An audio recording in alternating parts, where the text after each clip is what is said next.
Sekolah, jangan naikkan baliho, sekolah dulu. Prof. Armin Ya. Padekan, visip pertama. Yang terhormat Pak Menko Polhukam, Ibu Rektor, demokrasi itu dasarnya atau salah satu fondasinya itu adalah aturan, dan aturan itu harus dijunjung tinggi. Karena demokrasi tanpa dilandasi aturan main itu akan melahirkan pemerintah yang otoriter dan oligarki, dan melahirkan masyarakat yang suka anarkis. Jadi Indonesia ini prasyarat demokrasinya tidak dipenuhi, Pak. Baru kita berdemokrasi.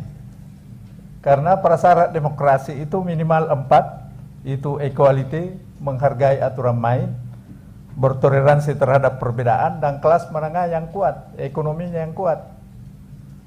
Nah, ditambah lagi pembuat aturan yang menurut J.J. Rousseau itu harus yang paling pintar di antara kamu, supaya dia bisa membuat aturan yang bisa mengantisipasi seluruh potensi kejahatan manusia sebelum manusia melakukan kejahatannya.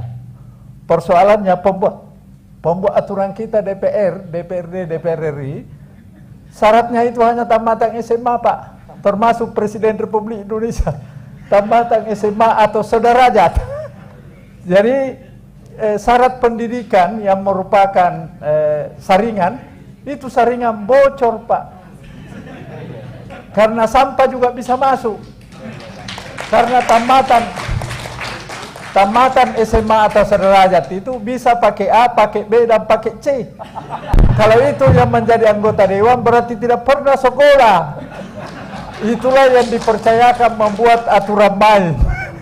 Jadi kalau aturan yang dibuat itu buruk, bagaimana mesti dijunjung tinggi oleh masyarakat? Nah, itu persoalannya. Jadi saya kira persyaratan jadi anggota dewan dengan presiden, bupati, gubernur ini harus diperbaiki, Pak.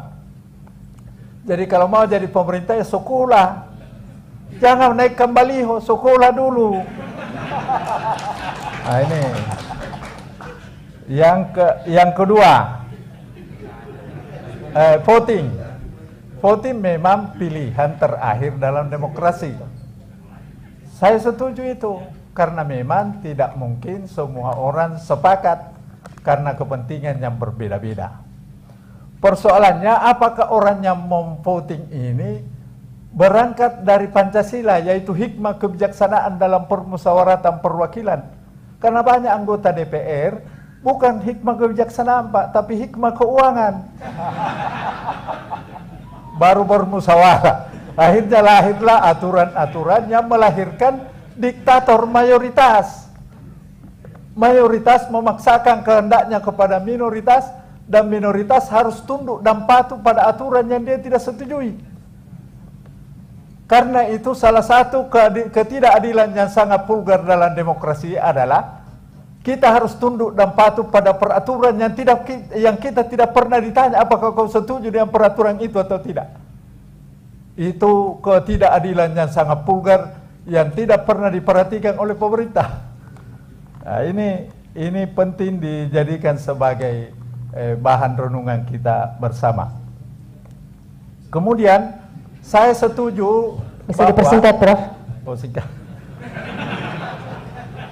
Saya setuju Pak Menteri mengatakan bahwa voting itu pilihan dalam demokrasi, apalagi Indonesia ini dibuat dengan voting. Tapi perlu diketahui Pak Menteri bahwa para pendiri Republik voting itu didahului dengan salah istihara, Pak. Salah istihara dulu baru dia menjatuhkan pilihan. Kalau sekarang anggota dewannya makan di warung, Pak. Ribut satu hari sebelumnya setelah lobby di warung, di restoran, selesai besok, tidak ada keributan. Jadi keributan itu hanya dijadikan ancaman untuk lobby. Dan setelah lobby dan penyelesaian secara adat telah dilakukan, selesai masalah. Padahal itu tidak menyelesaikan masalah. Itu saja karena saya dibatasi. Terima kasih.